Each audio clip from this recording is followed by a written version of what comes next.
Shalom, selamat pagi Bapak Ibu Saudara-saudara. Kita berjumpa kembali pada hari ini. Sebelum kita melakukan aktivitas kita, marilah kita terlebih dahulu mendengarkan firman Tuhan yang menjadi renungan harian. Mari kita bersatu di dalam doa. Bapa di dalam surga, kami bersyukur atas hari ini yang Tuhan berikan bagi kami. Kami akan melakukan aktivitas kami. Kami memohon kepada Tuhan, berikanlah kepada kami kekuatan. Tuhan memberkati kami melalui firman-Mu yang akan kami dengarkan, sehingga kami dapat melakukan aktivitas kami sesuai kehendak-Mu. Roh Kudus-Mu yang mengajari kami. Dalam Yesus Kristus Tuhan kami. Amin. Yang menjadi ayat renungan pada hari Kamis ini yaitu tertulis dalam kitab Hagai 2 ayat 8. Kepunyaan pula perak dan kepunyaan pula emas. Demikianlah firman Tuhan semesta alam. Audo napuna perak, jala au napuna sere, ninna Jehovah Sebau. Jemaat yang dikasihi Tuhan, Bapak Ibu Saudara-saudara, kita sangat jarang sekali mendengarkan renungan harian dari kitab Nabi Hagai. Siapakah dia? Hagai ini, dia adalah Nabi Tuhan yang diutus kepada orang-orang Yahudi setelah mereka kembali ke Yehuda dari pembuangan di Babel. Ingat bahwa sepeninggal Salomo, Israel itu terpecah menjadi dua, yaitu kerajaan Israel Utara dan kerajaan Israel Selatan, yaitu Yehuda. Israel kemudian dihancurkan oleh Asyur pada tahun 722 sebelum Masehi, sedangkan Yehuda dihancurkan Babel tahun 587 sebelum Masehi. Pada waktu Babel menghancurkan ibu kota Yehuda, yaitu Yerusalem, bait suci yang menjadi kebanggaan orang Yahudi juga ikut dihancurkan. Tidak hanya itu, Babel juga membawa orang-orang Yahudi untuk menjadi orang buangan di negaranya. Beberapa orang di antaranya ialah Daniel, Sadrak, Mesak, dan Abednego. Jemaat yang dikasihi Tuhan, singkat cerita, Babel ditaklukkan oleh bangsa yang lebih kuat dari mereka, yaitu bangsa Persia. Kemudian pada tahun 538 sebelum Masehi, Tuhan menggerakkan hati Raja Kores, Raja Persia waktu itu untuk mengizinkan orang-orang Yehuda kembali pulang ke Yerusalem. Mereka dipimpin oleh Bupati Zerubabel dan Imam Besar Yosua. Pada waktu pulang kampung, mereka melihat Yerusalem sudah hancur dan mereka harus bekerja keras untuk membangunnya kembali. Dan selain itu, mereka juga mulai meletakkan fondasi bait suci. Namun demikian, sekelompok orang menentang pembangunan bait suci tersebut dan menakut-nakuti penduduk Yehuda karena mereka tidak ingin Yehuda menjadi bangsa yang kuat kembali. Dapat kita bayangkan betapa beratnya tekanan fisik dan mental yang dihadapi oleh orang-orang Yehuda pada saat itu. Oleh sebab itu, selama 15 tahun tidak ada kemajuan dalam pembangunan bait suci tersebut. Semua peristiwa itu dapat kita baca dalam kitab Hagai pasal 1 sampai pasal 4. Dan akhirnya setelah Raja Kores digantikan oleh Raja Darius, Tuhan mengutus Nabi Hagai untuk mengingatkan kembali bahwa membangun bait suci harus menjadi prioritas orang-orang Yehuda. Pemimpin pemerintahan, pemimpin agama, dan seluruh bangsa semuanya digerakkan oleh Tuhan untuk membangun bait suci.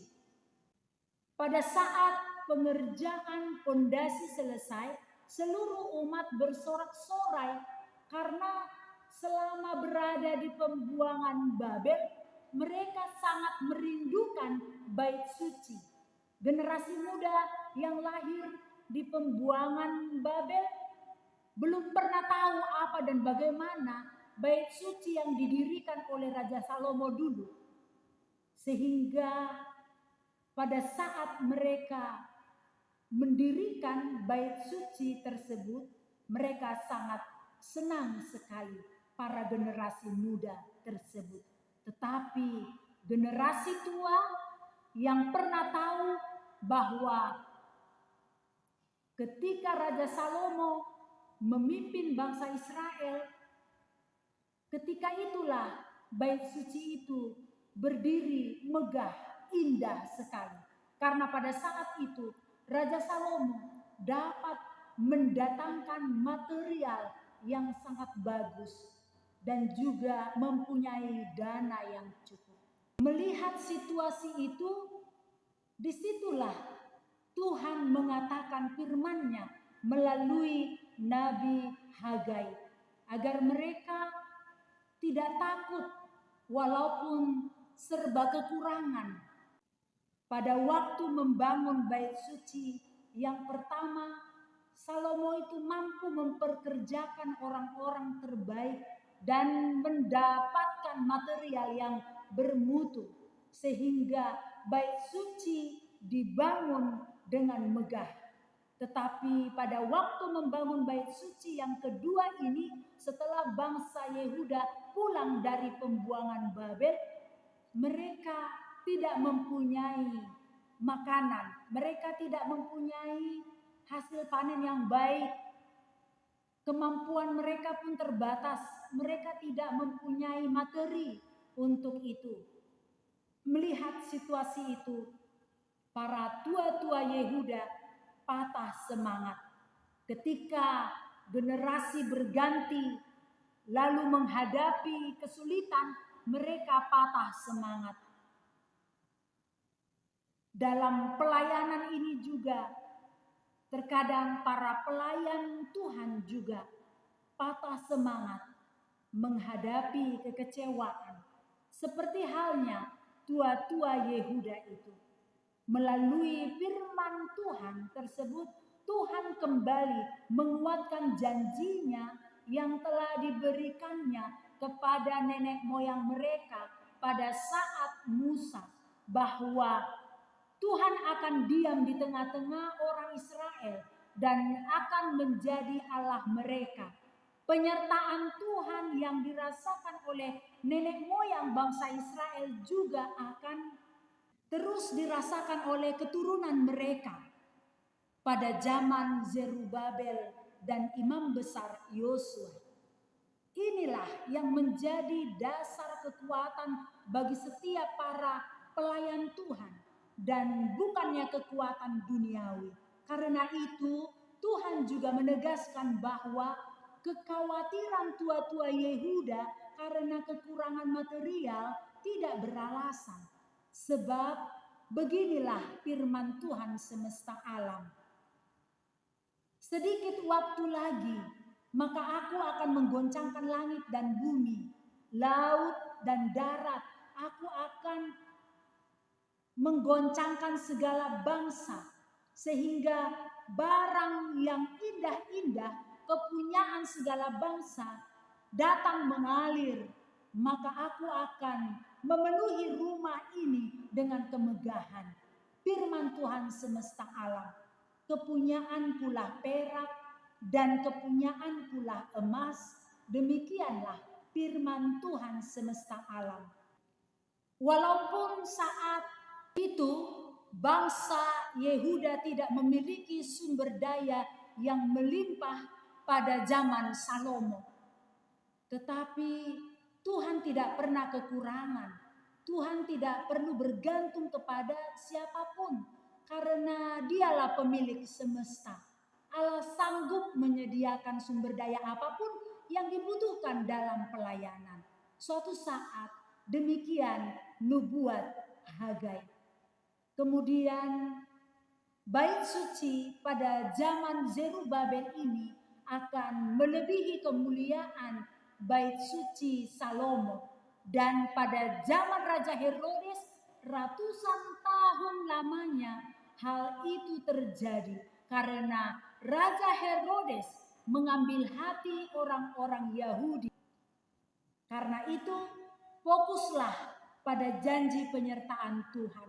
Karena Tuhan akan membuat kita menjadi pelayan Tuhan yang tidak mudah menyerah dalam mengerjakan pelayanan. Sesulit apapun itu, Tuhan Yesus akan memberkati kita. Amin. Terima kasih Tuhan atas firman-Mu yang menguatkan kami. Di mana dalam kehidupan kami ini, kami banyak mengalami yang tidak kami inginkan. Kami sering jatuh ke dalam dosa oleh karena kami hanya mementingkan diri kami sendiri, sehingga kami tidak lagi seturut dengan firman Tuhan. Jangan biarkan kami putus asa, tapi berikanlah semangat kepada kami melalui Roh Kudus-Mu yang menghibur, yang menguatkan, yang memberi kebijaksanaan kepada kami, sehingga kami dapat tahu melakukan aktivitas kami sesuai kehendak-Mu. Dalam nama Yesus kami berdoa. Amin. Shalom, selamat beraktivitas.